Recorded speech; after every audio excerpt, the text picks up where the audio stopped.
Life change stories are a key component for us to stay connected with. It gives us hope. When we can hear another person share their story, it reminds us that we're not alone, that if God could do it in one person's life, he could do it in ours. And so excited to hear from another fellow struggler who's celebrating his recovery and hear a little bit about how God met him. Jesus met him in his low point and lifted him up, that when we are humbled, he lifts us up. And we get to hear an incredible story of a brother in Christ and what God has done in his life through Celebrate Recovery. Today we're talking about Life Change Story.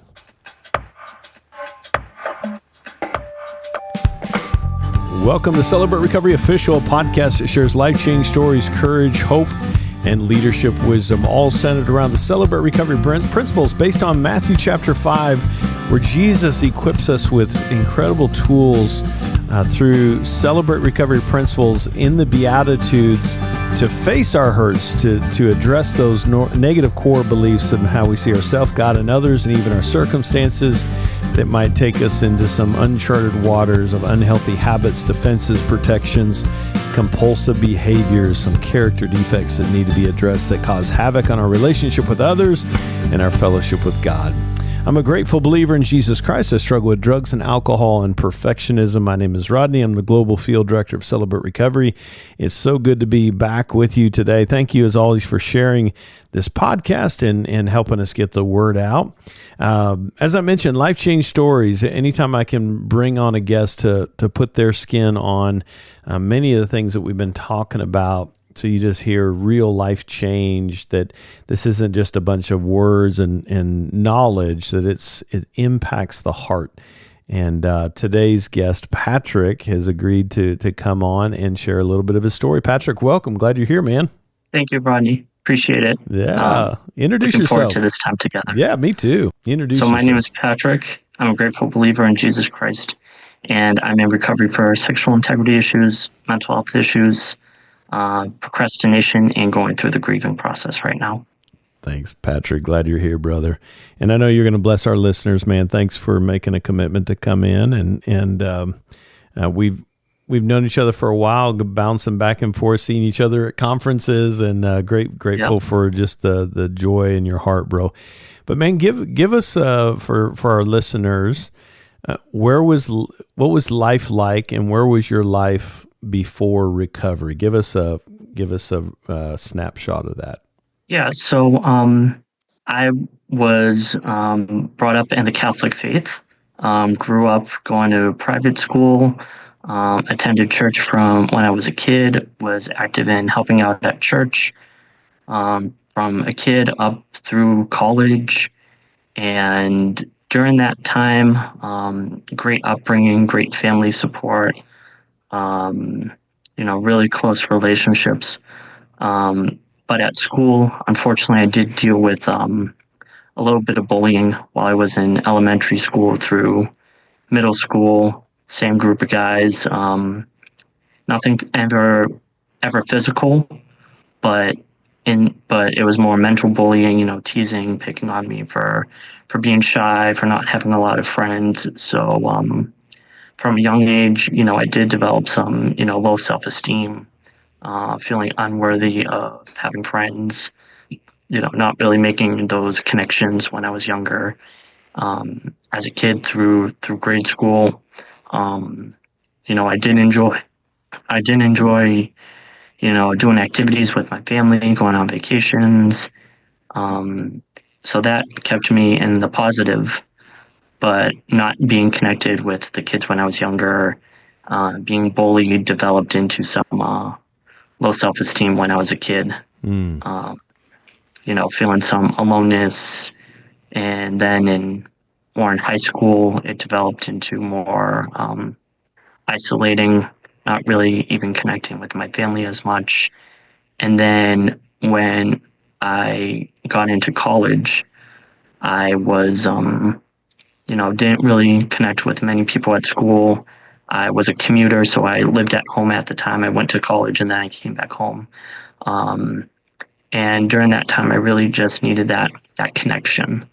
So unfortunately, I turned to pornography.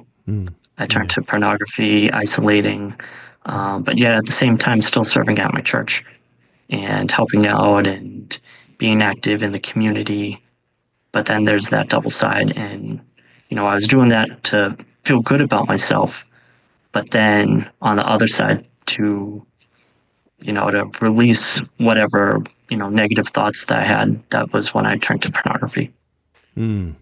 So you're painting a picture there of a lot, man. I mean, bullying and some negative core beliefs and kind of alone, feeling lonely, and you're just kind of in this desperate place. So, which is pretty typical that we hear in Celebrate Recovery, and that we're in this place, and the enemy is so deceiving. He'll kind of hijack God's original intent for fulfilling that need in our heart, and we go searching for other things. And so you searched for pornography. At what age were you when you first got into pornography, man? In college, so maybe 19 years old. So a lot of shame with that. Yeah. Yeah, the enemy's kind of ruthless. Hey, here's a solution to fill that hole in your heart, to comfort in your pain, a sense of identity in your insecurity, give you security. And then when we try that, he says, "Why'd you do that? I told you not to do that." Right? And then we're just in this place of shame. So you and were the cycle. Just keeps going and going and going and going. So at what point? So how long did that go on? And for you, man, I mean, it sounds like a pretty isolating place, desperate. Did it kind of pull you away from community? Did it pull you away from any? Now you were already kind of feeling that. Tell me what that looked like in your life, man. Yeah. So,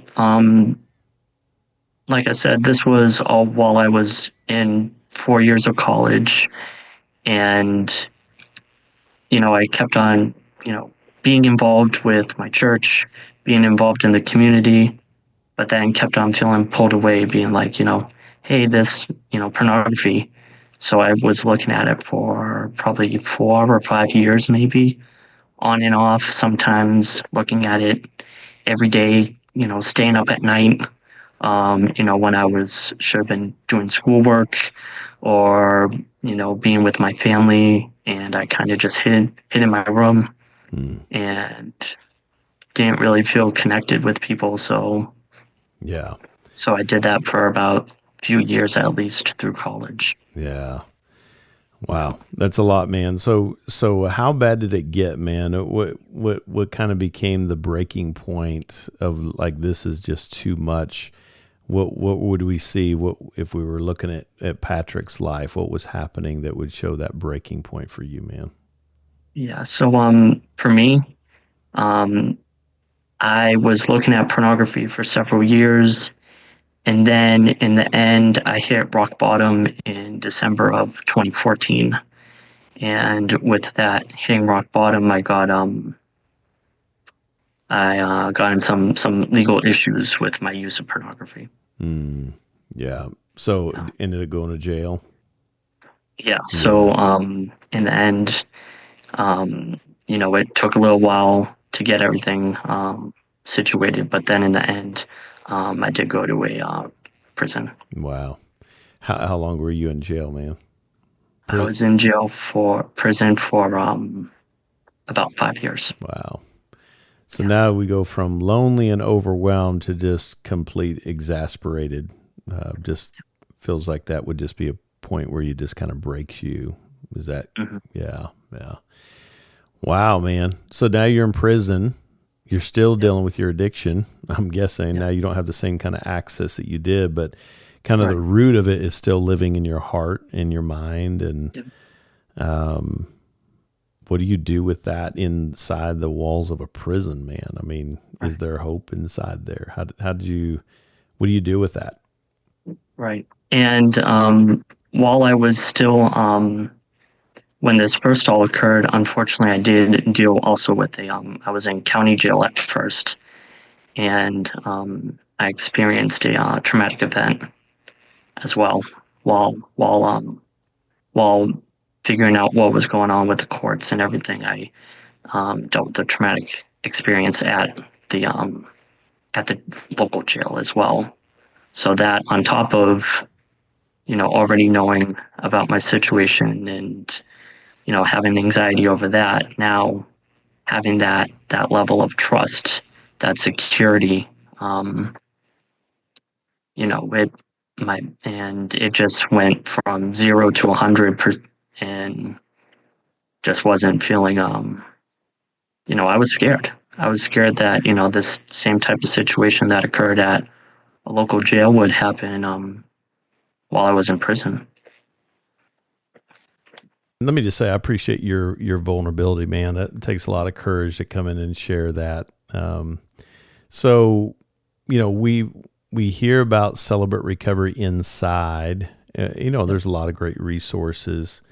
What are some of the kind of, we need connection, whether we're in prison or we're outside, we need connection.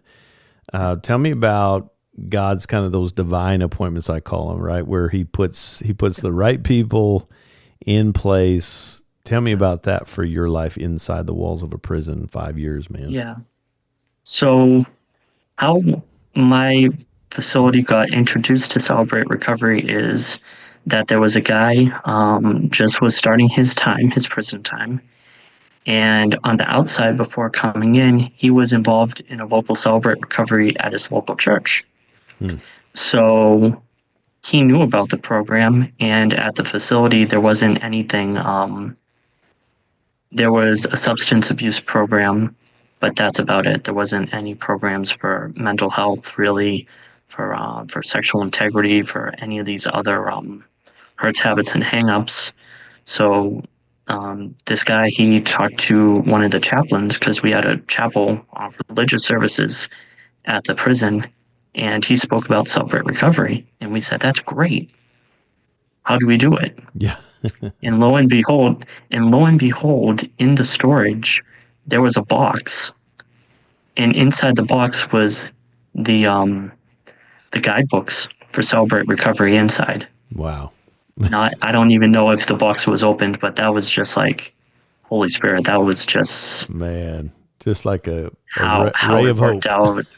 Absolutely. So that was in June of 2017 is when we officially got started. There was a couple guys that felt called to being the leaders, so they did a step study before we even got started, same as a regular CR, and talk about ultimate accountability, because we're living with each other the whole time too. Oh, man. And so yeah, you're right on. Yeah. So you started working, the ministry's running, you're working Celebrate Recovery now inside the prison. Yep. Wow. Yep. So we were doing that for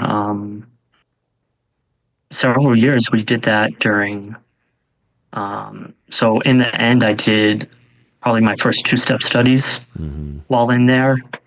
And we had about 40, we started with about 12 guys, and we grew to about 40 individuals coming every week for both the regular meeting and being part of the step study. Wow. That's so cool, man. I've got to take a super quick break here, but when I come back, man, I want to hear, it's so cool what God's doing now. He's growing it. Celebrate Recovery's happening. But I want to hear a little bit more specifically, what did God teach Patrick through that process? So we're going to take a super quick break talking to Patrick about his life change story and what God did on the inside of a prison using this incredible ministry that is Celebrate Recovery. Stick with me. I'll be right back, and we'll continue the conversation with Patrick. Hey friends, did you know that we have an online open share meeting every single Wednesday at noon Pacific? And we got people from all over the world that come together to share their hearts. We hear a mini-moni, a testimony, a devotional, and then we break up into gender-specific groups. You can share or just listen. I guarantee either way, you'll leave encouraged. Come join us. More information and the link to join us, go to celebraterecovery.com. We hope to see you this Wednesday at noon Pacific for an online open share meeting. Welcome back. So we're talking to Patrick and just hearing his heart, being extremely vulnerable, and I'm grateful for his heart because I know there's a listener that needs to hear this story and be reminded that there is hope no matter what. But so Patrick, you're in prison. Celebrate Recovery literally falls in your lap, divine appointment. There's the package, the books and all that stuff. You guys start running it. God grows it, over 40 people coming. You've been through a couple step studies inside at this point. What did the process of Celebrate Recovery teach you about Patrick, and how did that impact you, man? It definitely taught me a lot, that there is hope. There's hope for everybody, even if you're inside, you're in four walls and you can't leave. That sense of community, connecting with other brothers that are going through the same hurts, habits, and hangups as you are, and sharing about the lessons, sharing about the step studies, and just knowing that, for me, fortunately, I knew that eventually I would be leaving. I would be able to go back home, be with my family.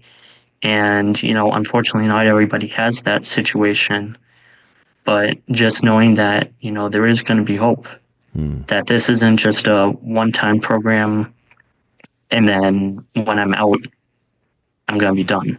This is something that I knew, and I was so ambitious at the beginning, even though that I knew it was several years before I was going to be coming home, that I started to reach out to local Celebrate Recoveries up here where I live, and I even wrote them a letter. I hand wrote them a letter saying, "Hey, my name is Patrick, and this is part of my situation." I didn't go into the full details, but I said, once I'm released, I know that I'm coming back up here, and I would love to, talk to someone or write to someone about Celebrate Recovery. Yeah. And people replied to you? There was, at first, I got a little bit discouraged because a few places did not return my letter. Yeah. And the last time that I wrote was actually right before COVID, right before, like February, March of 2020. So, and unfortunately at that time, due to the restrictions at the facility, we actually had to shut down our Celebrate Recovery. Wow. Yeah, that was a hard time. Well, and it's good to state this too. If you're listening, you're a part of a Celebrate Recovery and you get a letter from an inmate, do everything you can to respond to that person, because it is a line of hope. Yep. But so you finally did get somebody to reply, and yep. What was the message you heard in that reply?